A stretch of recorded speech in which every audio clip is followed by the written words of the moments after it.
संजीवनी में हम हर रोज किसी न किसी बीमारी पर चर्चा करते हैं और आपको उसका आयुर्वेदिक निदान भी देते हैं। दांतों को सेहत और सुंदरता का आईना माना जाता है, लेकिन जाड़े के मौसम में खान पान के बाद मुंह की साफ सफाई में कोताही बरतना आम बात है और यही कोताही दांतों के लिए बीमारी बनकर आती है। जी हाँ, हम बात कर रहे हैं दांतों से जुड़ी बीमारी पायरिया की। पायरिया से पीड़ित व्यक्ति का पानी पीना तक मुहाल हो जाता है। आखिर क्या है ये बीमारी और क्यों हो जाती है पायरिया जैसी बीमारी, और इसके साथ ही संजीवनी टिप्स में हम ये भी जानेंगे कि आखिर ग्रीन टी के फायदे कौन कौन से हैं इसके बारे में। तो आइए सबसे पहले हम जान लेते हैं कि आखिर ये पायरिया जैसी बीमारी है क्या।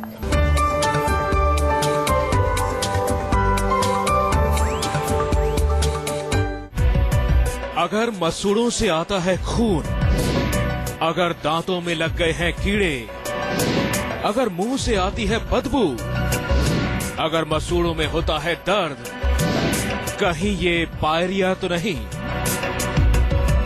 चलिए डॉक्टर साहब के साथ हम चर्चा की शुरुआत कर लेते हैं।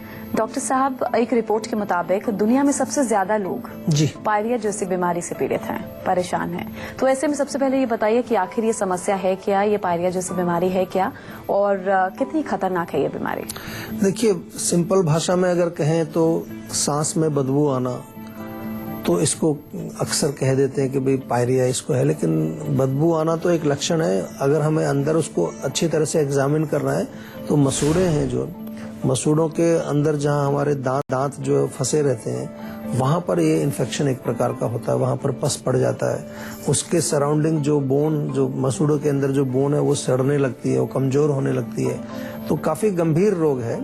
और गंभीर रोग तो कोई भी अगर रोग है, अगर उसको हम प्रॉपर उसको इलाज नहीं करेंगे, उसकी हम देखभाल नहीं करेंगे, तो डेफिनेटली गंभीर होगा। और दांत हमारे शरीर का एक बहुत अहम हिस्सा है। अगर दांत हमारे खराब हो जाएं, दांत हमारे गिरने लगे किसी कारण से, तो फिर डेफिनेटली गंभीर विषय है। क्योंकि दांत अगर नहीं रहेगा तो फिर नॉट ओनली आपकी एक तो डेफिनेटली एक ब्यूटी तो जाती है, आप देखने में बुजुर्ग लगोगे, ओल्ड लगोगे, लेकिन जो खाने का स्वाद भी आपको नहीं आएगा।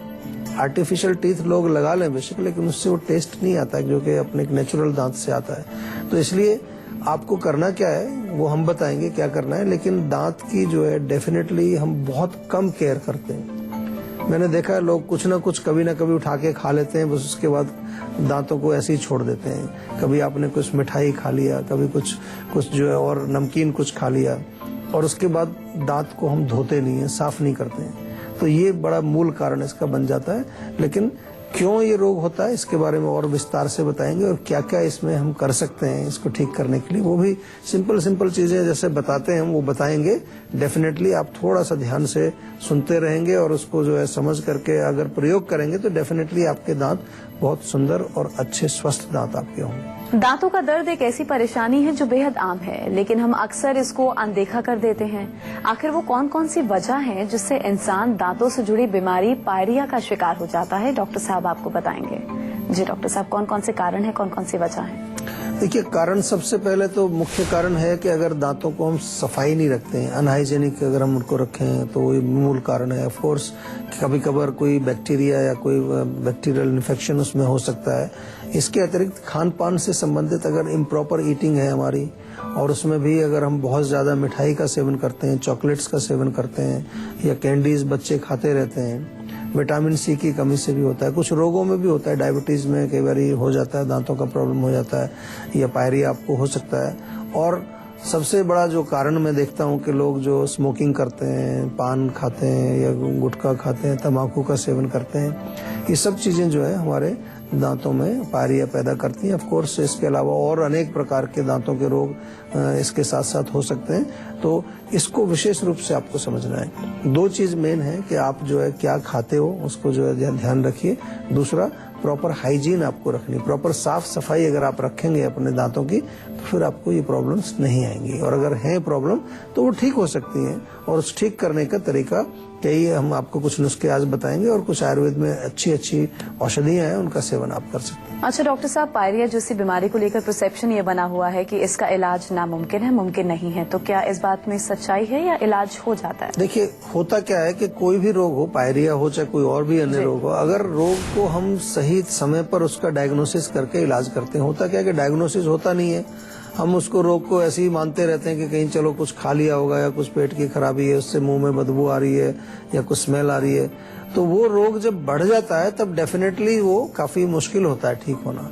लेकिन मैं आयुर्वेद की बात करता हूँ। आयुर्वेद में हमने ऐसे रोगों को ठीक किया है और ऐसे रोगों को हम ठीक करते हैं जो वास्तव में ही बहुत क्रॉनिक और बहुत पुराने, जिनको कह दिया जाता है कि इसका कोई इलाज नहीं है। तो डेफिनेटली आयुर्वेद में तो उपचार हैं, लेकिन फिर भी मैं आपको कहता हूँ इसका मतलब ये नहीं है कि आप बिल्कुल जो है लापरवाह रहें और ये सोच रहे हैं कि चलो लास्ट में आयुर्वेद में चले जाएंगे।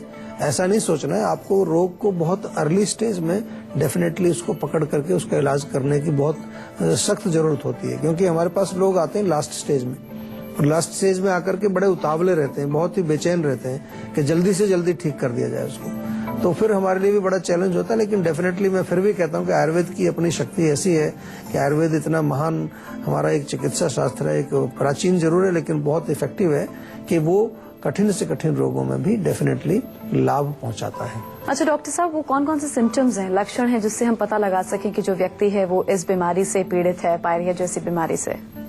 सबसे जो मेन लक्षण है वो मुंह से बहुत दुर्गंध आना, बदबू आना, फिर जो है ब्लीडिंग भी होती है, मसूड़ों में पेन होता है काफी ज्यादा, कभी कभार पस पड़ जाता है तो पस भी वहां से थोड़ा थोड़ा आपको दिखेगा निकलता हुआ। इसके अतिरिक्त जो है दांतों की जड़ें कमजोर हो जाती हैं और जो आपका मुंह है उसके जो अंदर के जो आपके अंदर की गाल की जगह है वहां भी कभी कभार हमने देखा है कि कुछ व्हाइट वहां जमने लगता है। तो ये तमाम जो लक्षण है इसके मुख्य रूप से यही लक्षण है।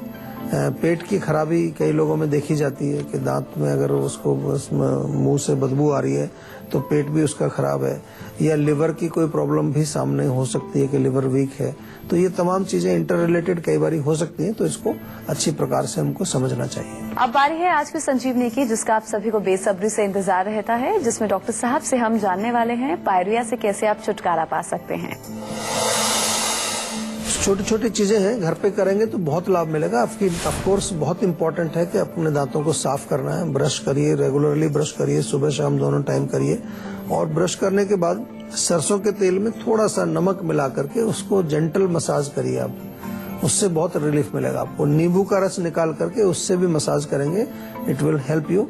और घी में थोड़ा कपूर पीस करके मिलाइए, उसका पेस्ट अब अगर आप दांतों पर मसूड़ों पर अच्छी तरह रगड़ेंगे, that is also very good. पालक गाजर का जूस पिए, और तिल का तेल लगभग 10 मिलीलीटर, एक बड़ा चम्मच सुबह मुंह में डालें और उसको मुंह में थोड़ी देर घुमाते रहें, कुल्ला जैसे करते हैं। उसको घुमाते घुमाते 2-3 मिनट 4 मिनट आप उसको रख सकते हैं, उसके बाद उसको बाहर थूक दीजिए। इन सब चीजों से बहुत लाभ होगा आपको। ऑफ कोर्स इसके अलावा आपको कुछ स्पेसिफिक आयुर्वेदिक चीजें हैं, जैसे आयुर्वेदिक टूथपेस्ट, हमारे यहाँ जीवा से आप टूथपेस्ट मंगाइए, बहुत अच्छा टूथपेस्ट है, उसका आप प्रयोग करें। और खाने के लिए भी हम विशेष रूप से कुछ औषधियां देते हैं, वो हमारे डॉक्टर से आप परामर्श करके उनका सेवन कर सकते हैं, जिससे कि आपका रोग बिल्कुल जड़ से ठीक हो जाए। अच्छा डॉक्टर साहब, वो कौन कौन सी सावधानियां हैं या परहेज है जिन्हें अपनाकर हम पायरिया जैसी बीमारी के शिकार होने से बच सकते हैं? सबसे बड़ी सावधानी यही है कि जब भी कुछ खाएं आप, अगर मान लो चाय भी पी रहे हैं तो चाय में भी चीनी होती है। चाय पीने के बाद अक्सर जो है मैंने देखा है वो लोग मुंह को साफ नहीं करते हैं। Make it A point every time you eat, कुछ भी हमेशा खाते हो, थोड़ा सा मुंह में पानी डाल करके उसको घुमाइए, अच्छी तरह से उसको साफ करिए, ये बहुत जरूरी है। विशेष रूप से अगर कुछ मीठी चीजें खा रहे हैं। और दूसरा जो है तम्बाकू, बीड़ी, सिगरेट, पान वगैरह का सेवन मत करिए, अल्कोहल का सेवन मत करिए। ये चीजें जो है हमारे शरीर को तो नष्ट करती है, लेकिन विशेष रूप से दांतों को बहुत ज्यादा हमारे खराब करती है। पुणे से अमित जुड़े हैं, उनसे बात करें। जी अमित, आप पूछिए, क्या पूछना चाहते हैं? जी, जब भी मैं कोई भाग दौड़ वाला काम करता हूँ मेरे सीने में दर्द होने लगता है और सांस लेने में भी काफी प्रॉब्लम होती है। अच्छा, तो देखो इसका मतलब तो ये है सीधा सीधा कि थोड़ा वीकनेस, हम जनरल वीकनेस इसको कहेंगे। ज्यादा अगर स्पेसिफिक तरीके से सोचने की कोशिश करेंगे तो हार्ट की मसल्स भी वीक हो सकती हैं, क्योंकि जब आप कोई काम करते हैं, मेहनत का काम करते हैं, थोड़ी भाग दौड़ करते हैं, तो ज्यादा हमारे शरीर में ब्लड की जरूरत होती है, ब्लड को जल्दी जल्दी पंप करना होता है, ऑक्सीजन की जरूरत होती है, तो इसलिए सांस आपका बार बार जल्दी जल्दी फूलने लगेगा। तो हार्ट को मजबूत करने के लिए अर्जुन बहुत अच्छा है।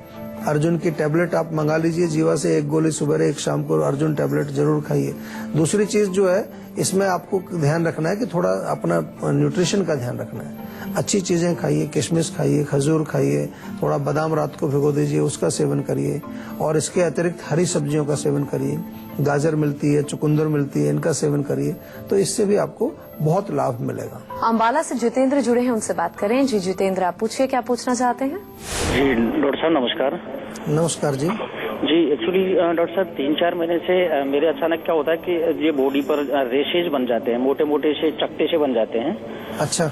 और कई बार होठों पर स्वेलिंग आ जाती है या आंख पर स्वेलिंग आ जाती है। जी जी जी देखो, ये एक तरह से अगर आप देखेंगे तो हमारे यहाँ इसको शीत पित्त बोला इस रोग को, और आम भाषा में आप डॉक्टर के पास जाएंगे तो कहेंगे आपको एलर्जी है, आपको एंटी एलर्जी कुछ ट्रीटमेंट देंगे या कुछ ऐसी टेबलेट देंगे जो अंदर में जो कुछ ऐसे केमिकल्स बनते हैं उसको सप्रेस करने के लिए औषधियां इसमें दी जाती हैं। आयुर्वेद में शीत और पित्त दो चीजें आपको समझ में आनी चाहिए, ठंडा और गर्म दोनों का कुछ मिश्रण होने से ये चीजें होती हैं।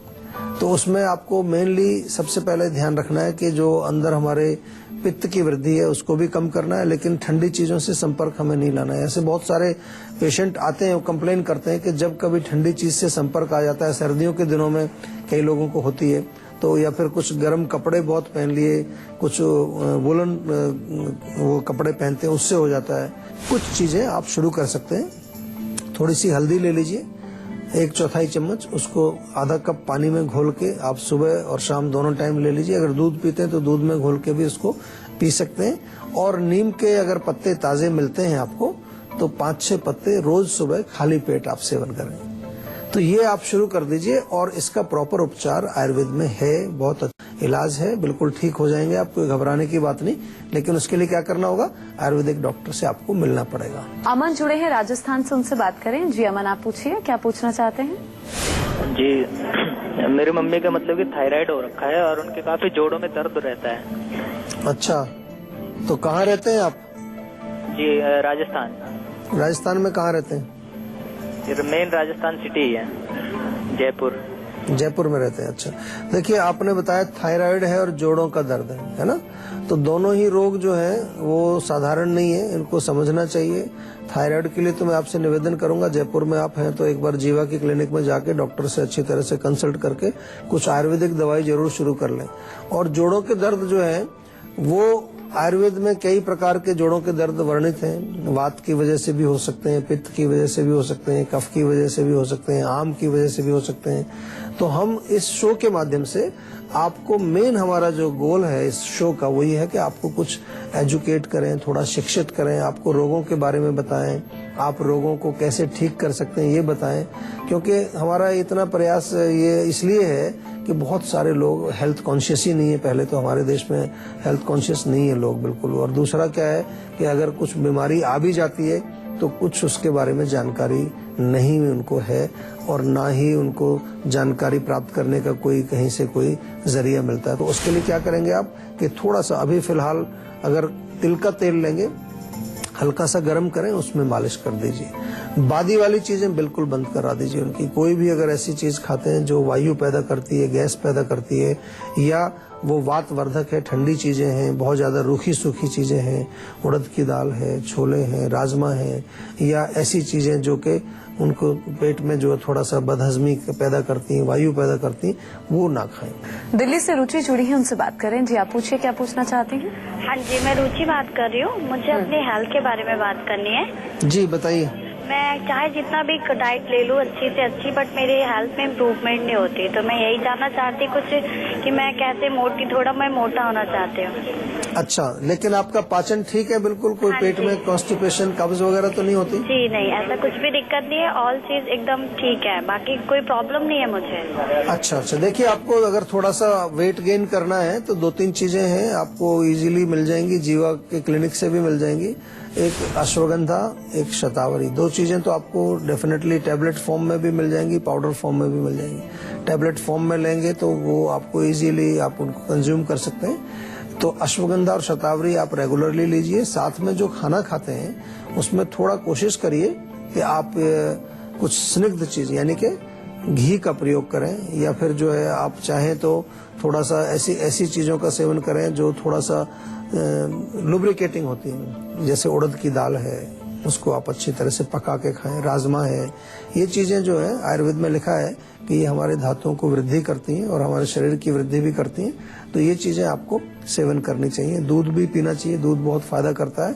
साथ में कुछ ड्राई फ्रूट्स वगैरह आप भिगो करके रखें और उनको भी दूध के साथ सेवन करें। तो थोड़ा डाइट पर ध्यान देना है। साथ में तेल की मालिश जरूर करिए, पूरी बॉडी में तिल के तेल की मालिश करने से उससे भी आपको रिलीफ मिलेगा। और इसके साथ साथ आप चाहें तो हमारे किसी क्लिनिक पे जाएं, दिल्ली में क्लिनिक पर, और विशेष एक अपना कंसल्टेशन कर सकते हैं, जिससे कि आपको और कुछ अगर इसका कॉज होगा तो वो भी हमारे डॉक्टर्स आपको बताएंगे और उसके बारे में फिर कोई उपचार अगर आपको करना होगा तो उसके बारे में भी आपको जरूर हम सूचना देंगे। आ रही है संजीवनी टिप्स की, जिसमें डॉक्टर साहब आपको बताने वाले हैं ग्रीन टी के फायदों के बारे में। देखिए, green tea definitely is much better than black T. हालांकि कैफीन उसमें भी होती है और कैफीन, लेकिन वो अनप्रोसेस्ड फॉर्म में होती है, नेचुरल फॉर्म में वो होती है, तो दैट इज वाई उसका फायदा होता है। एंटीऑक्सीडेंट्स उसके अंदर पाए जाते हैं जो कि फ्री रेडिकल्स को साफ करते हैं, इम्यूनिटी को बूस्ट करते हैं। इसके अलावा है तो थोड़ा स्टिमुलेंट है, माइंड को स्टिमुलेट करती है, माइंड के फंक्शंस को इम्प्रूव करती है, लेकिन ज्यादा क्वांटिटी में नहीं लेना चाहिए। ज्यादा ज्यादा 1 बार या 2 बार दिन में पिए तो वो ज्यादा अच्छा है। इसके अतिरिक्त जो है ग्रीन टी, जो ओल्ड एज में हम देखते हैं कि ब्रेन का डीजनरेशन होता है। ओल्ड एज में हमारा मस्तिष्क जो है वो थोड़ा कमजोर होने लगता है, उसकी कुछ फंक्शंस वीक होने लगते हैं, उसमें भी रिलीफ पहुंचाती है। और कैंसर के अगेंस्ट भी इसमें देखा गया कि prevention of specially breast cancer, prostate cancer या कोलन या रेक्टम का कैंसर जो होता है, उसमें ये प्रिवेंशन का काम भी करती है। और ऑफ कोर्स ग्रीन टी जो है वो डेफिनेटली एक अच्छी वार्म ड्रिंक है इंस्टेड ऑफ चाय अगर पिए, लेकिन ज्यादा नहीं पीना है। 1 ही बार पिए तो बहुत बढ़िया है, और ज्यादा मैक्सिमम 2 बार पी सकते हैं। इस तमाम जानकारी के लिए आपका बहुत बहुत शुक्रिया डॉक्टर साहब। Thank you.